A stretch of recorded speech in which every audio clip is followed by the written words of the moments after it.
Hello, friends. Welcome back. I can't believe what I just saw. And I'm usually the last to know stuff like this. I normally don't pay much attention to bands that are coming into town or on tour or anything like that. I'm just not very good at planning my social life. I haven't had much of a social life here recently. This chair is going to drive me insane. All right, moving this out of the way. And I'm going to use this chair instead. Got to readjust here. The squeakiness of that chair will drive me crazy, and I don't want to be driven crazy. So anyway, I noticed that Pearl Jam is coming on tour, and I love Pearl Jam. Most of my childhood, so going back to when they first burst on the scene, probably for me, when I realized or was exposed to them was probably 91, 92, but definitely by 93. And Pearl Jam is the music that Pearl Jam makes is the soundtrack of my life in many ways.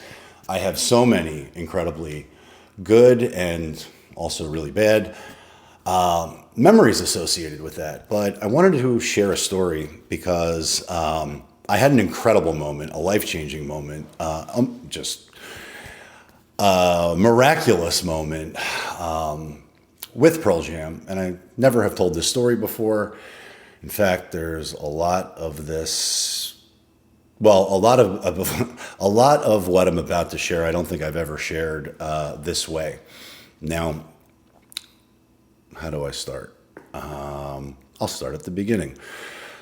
A long time ago, when I was very young and stupid and naive and thought I was bulletproof, I made some bad choices. And namely, I drove home from a bar while I was in college, drunk.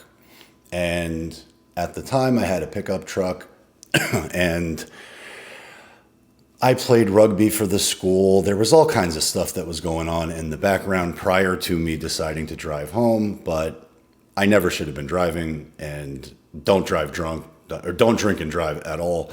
Public service announcement in case you don't already know.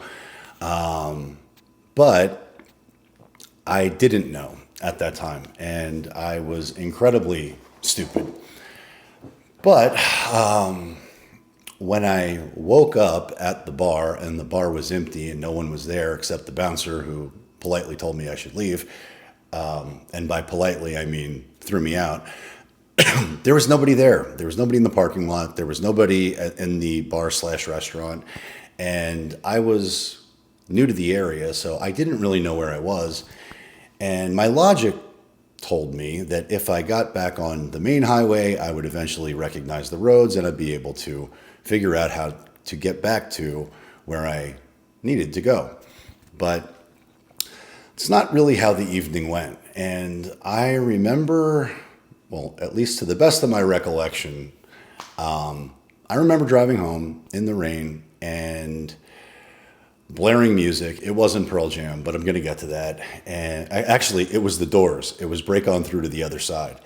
And I was rocking out and not a care in the world. And nobody was on the road. And I thought I had a good plan.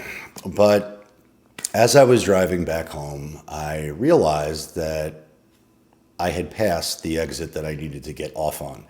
So I went to veer off the highway on the exit lane, and when I did, the truck hydroplaned, and I lost control of the vehicle, and I ended up hitting a fence post, which was adjacent to a canal, which at the time didn't seem like anything.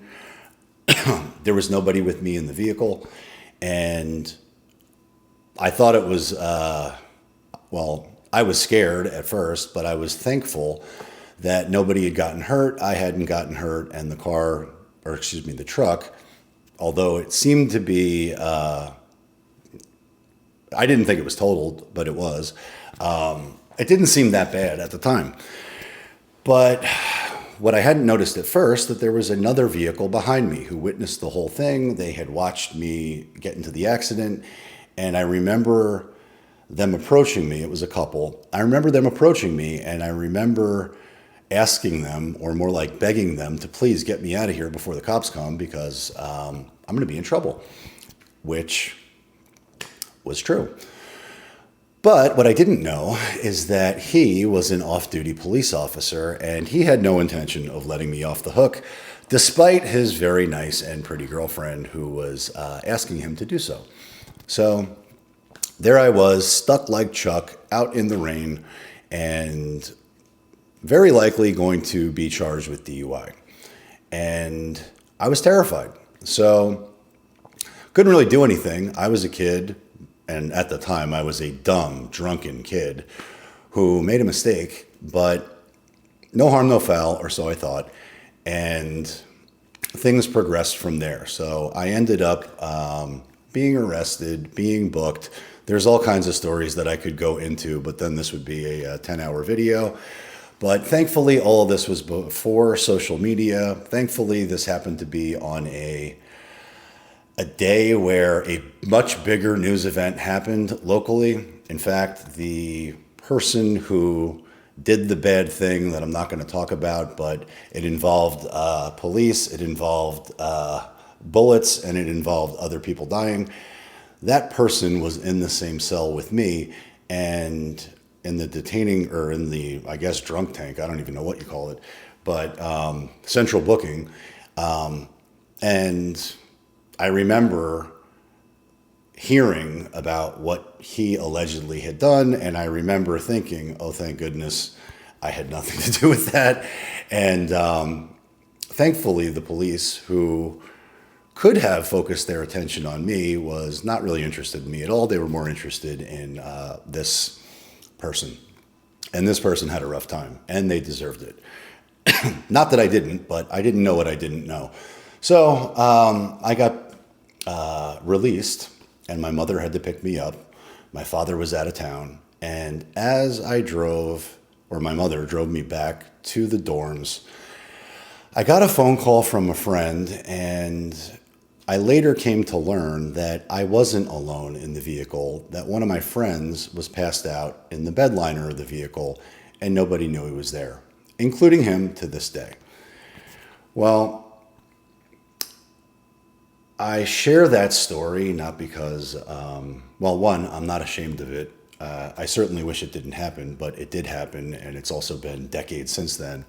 But what I came to learn is that he was launched over the fence, over the bushes, into a lake, and held onto a tree branch with one arm, paralyzed, except for, well, not totally paralyzed. He had function in his hands, and he ended up being a quadriplegic, is the long story of this.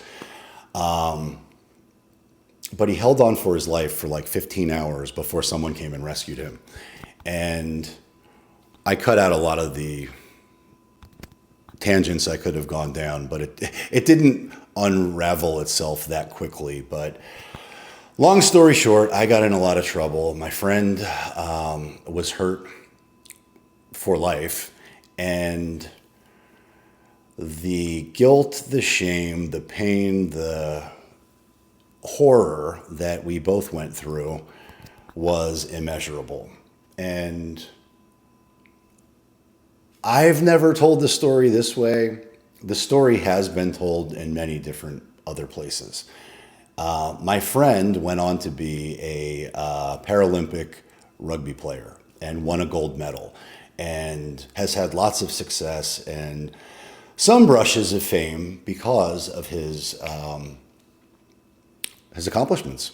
And I'm extremely proud of him. I'm proud to be his friend. In fact, I'm extremely proud to be his friend to this day. And one of the things I'm most proud of is the fact that when attorneys were telling me that it would be better for me and my case if he died, and that I should leave the state and run, I chose not to do any of that. I didn't. I went directly, as soon as I figured out what was going on, I went directly to his hospital. I went directly to him. I went directly, I held myself accountable to him, his family, all of our friends that were there. And it was a horrific scene. And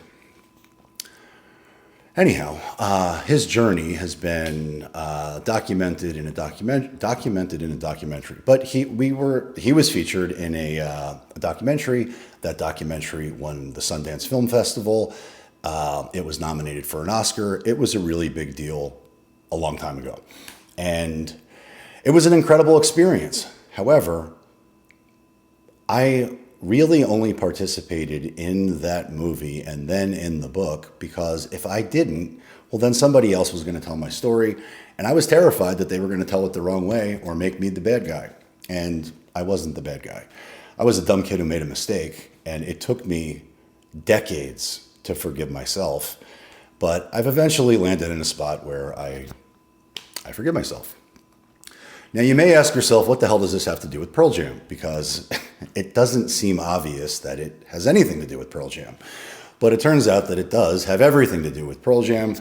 And I'm hoping that I'm able to coordinate bringing my kids to see Pearl Jam for the first time. And music is really important to me. I love listening to music. I love all kinds of music. But if you look in the background, the framed posters that are on my walls are of Pearl Jam concerts that I went to. And one of them, which you can't really see, was from October 7th. And I'm going to guess that that was 1995. Let me see if I can. It's the shark. Well, that was the first concert that my friend and I went to together after the accident. And it was an incredible experience to see him be able to participate in, not participate, like that's bullshit talk.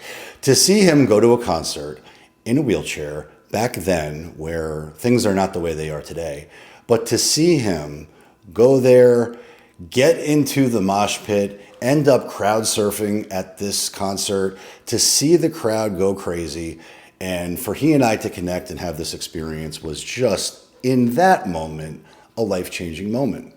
And we both recognized that he was okay. He was going to be, not only was he going to be okay, he was alive, he was going, which I should cue the Alive song, but he was rocking in the free world. And I use that specifically because at one point we got separated, and you would think that two people who were in an accident that involved drinking would not drink together after the accident, but that's not true. We did. We got bombed at this concert, and we had a blast at this concert. And we're talking, we're meeting, I can't call them women at that point, girls, whatever. We had a blast. It was like the accident hadn't happened. And there were a lot of people that we knew in the crowd. So we're seeing old friends, we're meeting new friends, we're having the time of our lives, and at one point he's literally crowd surfing. So all that was happening and all that was awesome, and you'd think that would be the end of the story, right? No, it's not, because at some point in the mosh pit, which you could imagine I was very defensive and protective of him at that point. I mean, he's in a wheelchair, and mosh pits aren't exactly wheelchair friendly, but he got hoisted up and got out of my sight. And at one point he was thrown over the retaining wall. And the bouncer who was on the other side of the retaining wall didn't know what was going on, didn't see the whole thing, and thought he was passed out drunk. They didn't realize that he couldn't walk and he needed his wheelchair. But they told him get up and go kind of thing, and were not particularly nice. And when they learned that he needed his wheelchair, well, then everything kind of changed. And he was treated like a VIP. He was taken on stage. He got to meet Ben Harper, who was, I think, had opened for Pearl Jam at that point. But I didn't know any of that was going on. I thought he was lost. So I'm looking around in the crowd, trying to hunt him down to make sure he's okay. And I couldn't find him. It didn't occur to me to look on stage because that's the last place I would have ever thought he was going to end up. But he did. And he ended up being He ended up at the end of the concert. If you've ever been to a Pearl Jam concert, a lot of times they will end the concert with the song Rockin' in the Free World by Neil Young. And he got to sing Rockin' in the Free World with Pearl Jam. And when I finally noticed he was on stage, it was incredible. I got the chills just thinking about it. Before that, I thought it had occurred to me that I knew he was going to be okay. But while he's sitting there on stage singing Rockin' in the Free World with Eddie Vedder and Pearl Jam, it was like a religious experience. It was so unbelievably healing for me, him, the crowd, and everybody involved. It was remarkable. It was miraculous. And he was really lucky. Well, all that's true. And I don't really remember much of the story other than we got home and went on to live our lives and fast forward till today. But the reason Pearl Jam is so, well, completing the circle of this story, a few years ago, I think it was about 5 years ago, Pearl Jam came to Miami. And when they did, our group of friends, who has remained tight since those days, there's a core group of us who I love like brothers, I love like family, and their families have become my families and vice versa. It's been an incredible journey together. And I know it's rare to keep friends for life like that, but there are lots of ties that bind, not just this story. We've all had lots of, unfortunately, there are lots of tragedies that have forged us and lots of other things that life has forged us. Anyhow, we all decided to go to the Pearl Jam Miami show. And at that show, what I did not know is that one of my other close friends had found a way to connect with Pearl Jam and allow for all of us to be on stage and experience Rockin' in the Free World on stage and sing it with them. And so I'm going to share some of that clip because I've never, as you might imagine, I've never been on stage with Pearl Jam before. I've certainly never been the lead singer of a rock and roll band. And I've certainly never been center stage at Miami Arena while the entire arena is going freaking bonkers. It was as if the arena was a heartbeat and it was just pulsing energy and love back and forth, back and forth. It was the most magic moment, one of the most magical moments of my life. But to be on stage with my friend and one of our brothers, to know how far we've come and how much we've overcome and how much we've experienced and how much we've grown over the years, right along with the band, was just miraculous. It was such an amazing moment. There's no words for it. But we got that experience. And so when I saw that Pearl Jam is going on tour again, unfortunately, they're not coming anyplace close, but it occurred to me that I would love the opportunity to take my children to go see them. They know all the lyrics already. They've been listening to it their entire lives.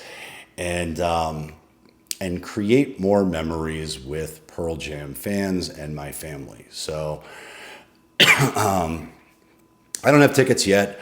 I hope to get some. I'm sure they're going to sell out everywhere, but I'll figure it out. And I hope that at some point that all of our families, all of my friends will come together again to experience Pearl Jam again. And that might happen this year. Who knows? I don't know yet, but we'll find out. But I wanted to share that story because, well, I just proved to myself I'm not afraid to sharing it with strangers. When I'm in my dark moments now, I can remember how much I've overcome, and I've survived 100% of my worst days. But I've got faith. More good days are coming. Pearl Jam's back in town, or they're going to be soon, and we're going to keep on rocking in the free world. So if nobody's told you they love you today, just know that I do. And